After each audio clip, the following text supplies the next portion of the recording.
So it's really we're talking orders of magnitude difference. But that said, I don't actually know what it would take to restore these things, and it's not a job that we would do. It's not within our scope of work. Um, the key thing about that question is that there really isn't a difference between safety and wood burning. Um, if you don't use the fireplaces, there's absolutely zero risk of that they could start a fire. You have to be putting fires in them to start fires in them.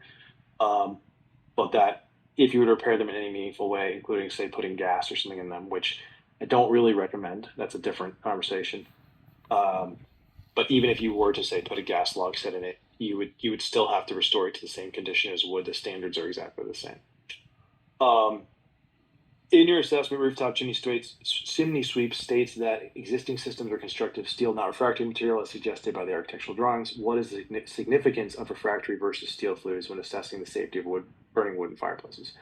Um, so I can't give a clear answer to because all of this work is custom and is not this is not standard stuff for residential. That said, steel is an excellent material. There's nothing wrong with steel itself. Our biggest point was that what's in the drawings is not the same as, or what's described in the drawings is not the same as what is actually on site, from what we can tell. Um, both refractory systems and steel systems are used across the country in various types of chimneys to great success. They can both be excellent systems. Um, the main concern that I would have with these chimneys not having the refractory inner layer that they are supposed to have according to the drawings is that that refractory system does add extra insulation. And if these flues are just a single layer of steel, then there is that concern that we don't have the same level of insulation if there's a fire to protect from that. Um, we do not actually know what's behind those steel pipes. That would take getting into that concrete chase and looking. Um, the assumption is that they're single wall steel, and therefore not insulated. But they could be. Maybe the drawings just had it backwards, and they're actually a steel inner liner and a refractory outer. That's possible. We just don't know, and we don't have the ability to assess that without doing significantly more invasive work that, quite honestly, is outside of rooftop scope. Um, excuse me. Um, the only thing that we can say for sure is that we have identified the multiple units that have that show levels of deterioration and show either failures or original failures in the weld points um, that do increase the chance of some kind of fire. Um, what was responsible for your decision to advise management to inform owners not to use their fireplaces? This is a great question. I'm really glad that someone brought it up. Um, so, because we found that several of the fireplaces had deterioration in their weld points, our decision to inform was based on common practice in the chimney industry. It is the standard practice in conforming with the NFPA 211, which is the guiding document in residential chimney safety. Um, that said, as I said in the beginning, the NFPA 211 is primarily targeted towards single family and smaller multifamily structures. And the scale of the high rises is an outlier for us. I can tell everyone that I've worked on over 10,000 chimneys in my life. Um, I cannot point to another chimney I've worked on that is an analog for the Harbour Square ones. They are unique. Um, they're not unique in the world, but they're unique in the world of residential chimneys, and there are not more than a handful of them around. Um, so it's very difficult to draw a one-to-one comparison using the 26 years of experience that I have to say here's where we've done this before. Here's where another example of that. When it comes to single family or small multifamily, we have thousands of examples and thousands of counterexamples. But um, what does all that mean? That means that we're in a gray zone here, right? I I'm not 100% certain that I'm making absolutely the right recommendation here.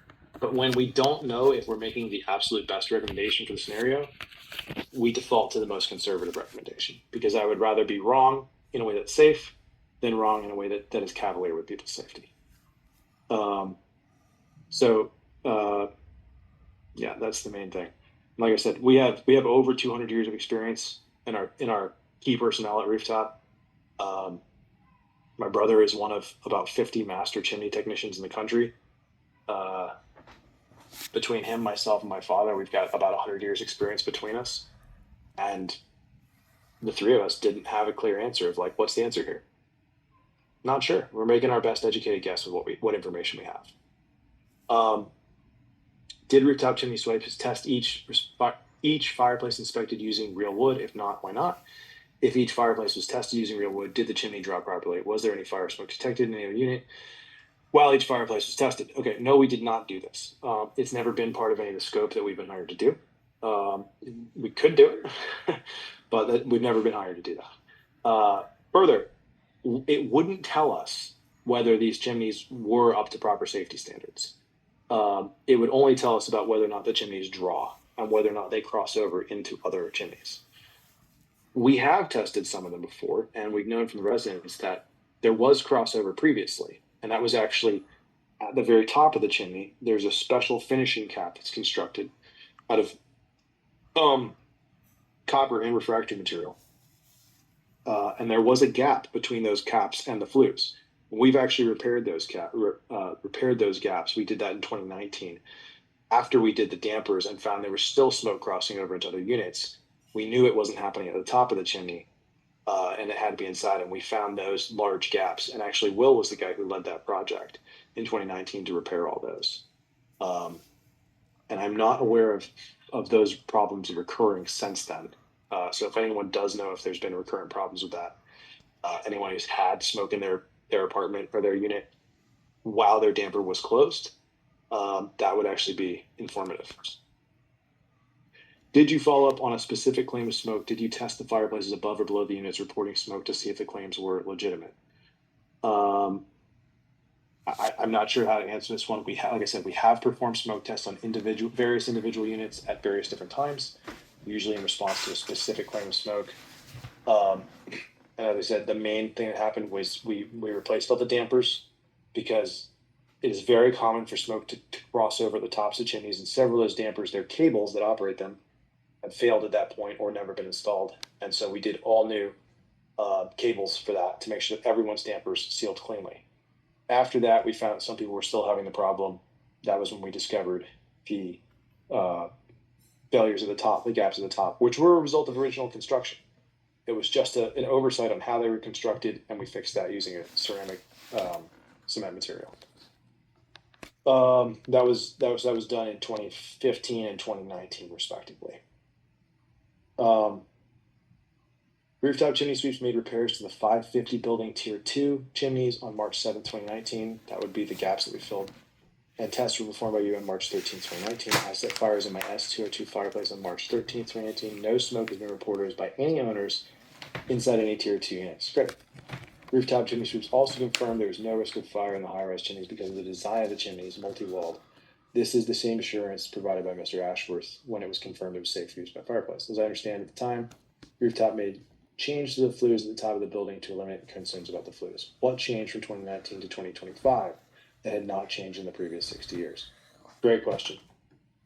One, I'm very glad that the repair we did appears to be largely working, so that's good. The changes since 2019 is we have continued to identify increased levels of rust, and we've continued to identify more and more deteriorated welds in those steel pipes.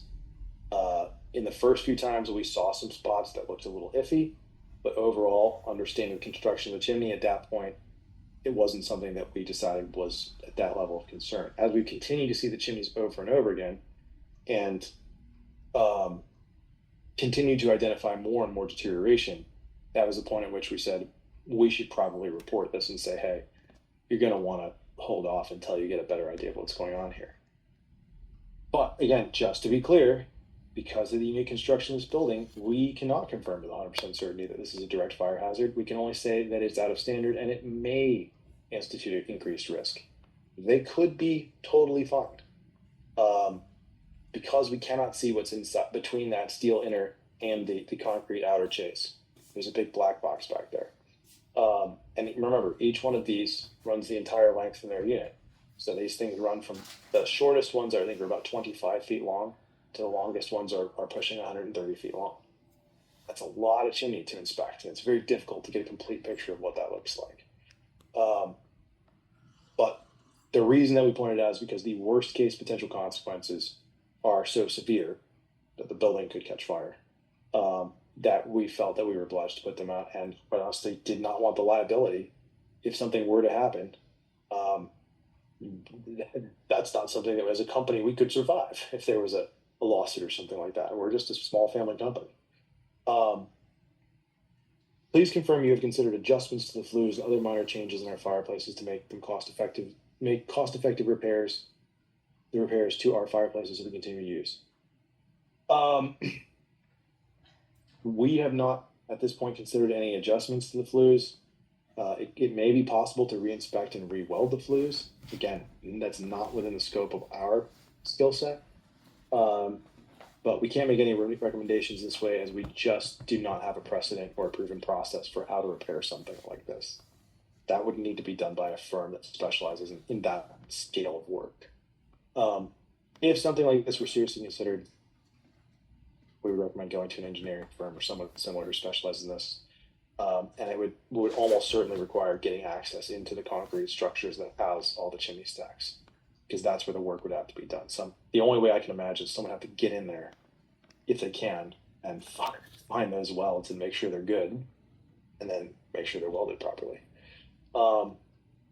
None of which addresses the rust problem. I don't think the rust is going to rust through these chimneys anytime soon, but again, we just don't know. Did rooftop conclude that any of the fireplace demonstrate an immediate safety risk?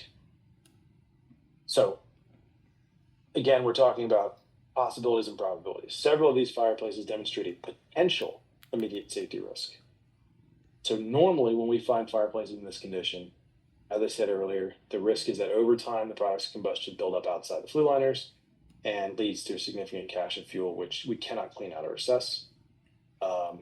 That comes back to my point about chimney fires burning at 2,500 degrees, that this system is meant to be a two-tiered system, an inner liner and firewall, followed by an airspace, which acts as an insulation, because air, when it's trapped, is actually a very good insulator, followed by a 3-inch thick layer of concrete. Each of those layers by themselves is not sufficient to be able to contain a fire and to insulate a fire from the combustible parts of the build. That said, we are making the best guess we have for the information we have, and we see places that look like they could be gaps into that airspace. Prior to your inspection of the fireplaces, did you read and consider the 2014 Warren Ashworth report? We sure did. Did Mr. Ashworth's report states that other reports uniformly fail to mention that every single fireplace is housed within a fireproof brick cavity? That's true. And every steel chimney is housed with a fireproof brick trace. Also, it's not brick, but yes, it's concrete, which is better. The most important observation from his visual inspection of the premises is that the construction documents were faithfully adhered to. Every firebox he inspected by means of removing the side vents allowed him to confirm that the brick construction around each firebox is thorough and managed out. So yes, we did look at that. And the fireboxes have not been our primary area of concern. So as of now, we have not brought up any issues with the fireboxes. We do not disagree with his reading on the fireboxes. That's not the place where we found issues. So, management advises owners that our fireplaces do not meet current codes. What is your conclusion as to whether or not fireplaces must meet current codes, or are they grandfathered? Tricky question. Our position is that they do not meet current codes, and this is primarily due to construction issues and apparent deterioration of original construction. So, again, the way that we inspect stuff is, was it built to a certain standard?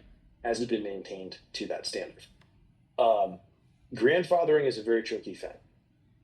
We typically, when we find stuff that we think represents a fire hazard, grandfathering is not really relevant. To give an example, there are houses all over Old Town and Georgetown that are built with one layer of brick in their chimneys, no flues at all, no flue liners. Some of them will have 5 or 6 chimneys, fireplaces going through one chimney with just one giant cavity in the middle. That is the original construction. That was the construction of the day in 1790. By today's safety standards, that's incredibly unsafe, especially when you're venting things like gas systems through those, where you could end up with a gas system going up a chimney and going straight out the fireplace into someone's bedroom and killing them with carbon monoxide poisoning. So in a situation like that, we would never grandfather something like that in because it was simply the construction of the day. So obviously this is not built in 1790, but to try and say, was this up to the code in 1960 or 1965? Difficult to say. What I can say is it's not constructed the way that the design documents say it should have been, and it's not in the condition that we believe it originally was, or originally should have been, with those failing weld joints. So in that case, I do not believe there's any kind of grandfather clause that would apply to this. Our fireplace heatilator is solid steel and would dent if hit with a hammer. The oxidation is on the surface and there is no corrosion. Rooftop observes that sections of the flue system have begun to pull away. Warren Ashworth's 2014 report says the cut and weld transitions from firebox to flue is unorthodox. However, there is nothing inherently dangerous about the connections. Are the two reports talking about the same thing? Yes and no. So I do largely agree that the rust is, at this point, appears to be surface level. It does not appear to be heavily corroded. The tops of the chimneys are protected from rain, so there should not be significant corrosion happening in those chimneys. We just don't have the ability to test the flues in the inner parts of the flues, say 60 feet up, the pipe that's 100 feet long. We can't test with any meaningful level how much deterioration there is. And because we're seeing other kinds of deterioration, like with the welds, that's really the main part we're drawing our attention to. Where Ashworth said that the cut and weld transitions from the firebox to the flue are unorthodox, there are some parts I agree with and disagree with. If it's tight, the most important thing is that those cuts and welds are tight and there are no gaps where soot can leak out outside of the original chimney system. Most of those, everything we see there, with maybe a few exceptions, do appear to largely be tight. There are some places where the flue pipes come down lower than the smoke chamber and create a little pocket that soot can build up in. It's not great. It shouldn't be like that. If that were the only issue, we probably wouldn't be calling it out. We'd probably note it and be like, hey guys, this is weird. Keep an eye on that, but we'll clean it out for you. That's a place where you can get a lot of soot cleaning, building up, and a lot of heat buildup, and so it is more likely to start a chimney fire. But if the system were in a condition where we were very confident of its ability to contain that chimney fire, and we can reach those little pockets to clean them out, we wouldn't be very worried about it. So I hope that answers that question well, and that we saw what he saw. It's not great, but by itself, that would not be enough cause for us to have, I think, kind of hit the alarm the way that we tried to do here. It would be manageable if that were the only problem. Since the chimneys are capped, why is the sound made during high winds even louder than before? Great question. I'm not going to pretend to know the answer to that. What I can tell you is that these chimneys are steel tubes. They carry sound incredibly effectively. The efficiency with which they maintain the volume of sound is kind of mind-blowing. It's like that game where you're talking to the tube to your friend at the other end of the playground. When we work on these chimneys, for instance, when we did the damper cables, we would have one guy on top and one at the bottom. And we could basically whisper to each other from 80 feet away and hear each other just fine. So why is the sound louder than before? I have no idea. I couldn't tell you. I have to listen to it myself. Why is there sound? Because these chimneys carry sound very, very effectively. And that's the nature of the beast. There's nothing to be done about that. Being new to Harbour Square, what is the standard frequency of the chimney inspections? Annually, every 5 years. I ask because other owners are referencing an inspection of 2014, so leads me to believe the inspections occur every 10 years. Okay, the CSIA, which is the Chimney Safety Institute of America, and NFPA 211 both recommend inspecting chimneys annually. That said, it's a very conservative reference. How often chimneys actually need to be cleaned and serviced is largely dependent on use. The big problem with Harbour Square is that you got 54 different units being used at 54 different levels, and we don't know who's using what, how much. So in that sense, I would recommend doing it annually. That would be the best, safest recommendation, the most conservative, I should say. We have done them sporadically, typically around every 3 years, I think, over the past 10 or 12 years. I think we've done it 3 or 4 times now. We've done the service on all of them. But when we've done it, it's been because the Harbour Square management has asked us to. It hasn't, we typically say, yeah, I mean, every year is the best. If you need to do it less often than that, you let us know. And we've done it as we've been called out by management. It's the intervals have not been driven by us. So you'd have to ask management why those decisions were made. And I know management's changed quite a few times over that period because I've worked with various different people at those times. Um, let's see. There has been mention of DC laws changing regarding fireplaces in high-rise. I have not been able to find this information anywhere on the DC.gov website. Can the specifics of this be shared? I have no idea. I haven't heard anything about it. I did a quick Google search to see if I could find anything about it when I read this, and I wasn't able to find anything. So it sounds like whoever wrote this is ahead of me on that question, but I don't have anything to contribute. Will the details of the $10 million estimate be available for owners to review? Can the estimate reflect what rooftop sees as mandatory, recommended, and optional tasks for their respective costs? Again, there is no $10 million estimate, so no, there's no details. If the Harbour Square Association wants to pursue the route of that, they should go to a firm who specializes in that kind of work, and then you can ask them as to whether or not that they're going to share those details. Did Rooftop install the stainless steel liners in each chimney of the 530 building? Is it possible to install gas log fire sets instead of burning wood? I'm not sure what's meant by this, so if someone asks this question, please feel free to speak up and clarify for me. But we have not installed stainless steel liners in the 530 building, and no one has installed stainless steel liners in the 530 building. So switching to gas isn't going to solve the problem. Now, I'll clarify this. When you look at the NFPA 211 and you look at the standards for wood burning fireplaces and open fireplaces with gas log sets, so just installing a gas log set, the wood burning fireplace section and whole chapters on how fireplaces should be constructed and maintained using various material types. When you look at the gas part, it says, see the wood part. It basically says all gas fireplaces must be capable of burning wood. So it's the exact same standard. The reasons are different. With wood, it's mainly fire that we're concerned with, and it's containing certain things like that and insulating against fire. With natural gas, the danger is not really fire. Well-maintained gas logs should not be sooting, and even if they're poorly maintained, they don't soot much before they break. Although they can, and I've seen it. The danger with gas logs is going to be more about water vapor, which can if it's getting out of the flues, can cause quite a lot of water into places where you don't want it in the building, and carbon monoxide, which is obviously dangerous.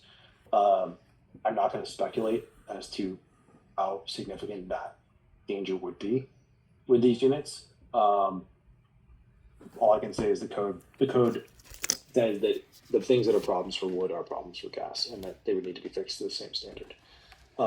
Electric inserts are a viable option because they do not vent anything, and so therefore we don't have to use the venting systems in any way, and we can get out of that. And most electric inserts are also zero clearance, which means that they can basically be put right up against combustibles, so we don't have to worry about whether or not we have proper levels of insulation, combustibles within certain distances, etc. So that's it for the list that I was given. I'll stop sharing my screen now. And at this point, I'm just going to hand it over